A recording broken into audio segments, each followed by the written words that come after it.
and taking a lot of pills and injections just to function.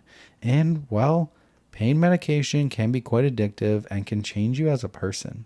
This was only too clear to see as my parents changed from proud, hardworking, loving people to addicts who cared about getting a fix. Once they recovered from their injuries, they couldn't get pain pills anymore, so they switched to heroin and alcohol. Once that started, the abuse soon followed. They teased me about everything, making me feel bad about getting 92 on a test, like why didn't you get the other 8%, stealing money that I was making at a part-time job I had as a waitress at a hotel. It's in our house, so it's our money. Complaining about having to pay for new bras or clothes when I outgrew them, which I unfortunately did a lot. Accumulating with me learning to sew/make my own bra extenders and repair tears in my clothes and school uniform. To this day, I still have an emergency clothes fund as a just in case. Guilting me into slowly doing more and more housework to the point my days literally consisted of get up, make their breakfast, go to school, occasionally go to work, come home, do the housework, make dinner, do homework, shower, bed. The moment that broke me was when I was 17. We had been fighting over something stupid. To this day, I still can't remember what, but I do remember what they said to me.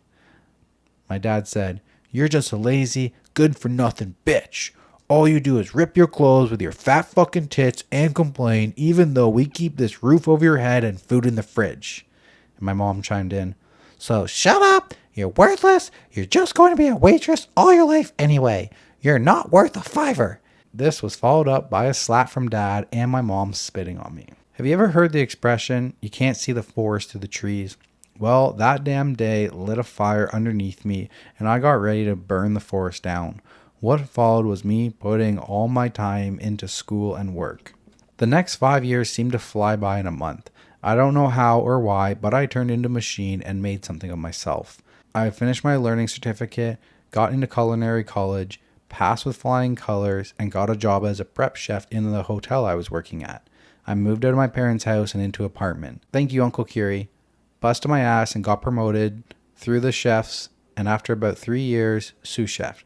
I wasn't the best chef there, far from it, but until I made sous chef, I was paid hourly. So I worked every hour they would give, and that earned me a lot of respect. Plus, I would always clear the oil and water drains in the kitchens. I also saved up a lot of money for a rainy day. All the while, my parents fell deeper into their addictions. We kept our distance mostly. We saw each other on birthdays, Christmas, etc. Occasionally, I get a call to borrow money for food. Here's a tip. If someone asks for food money, offer to bring them shopping. If they're genuine, they'll jump at the chance. If they're not, they'll run.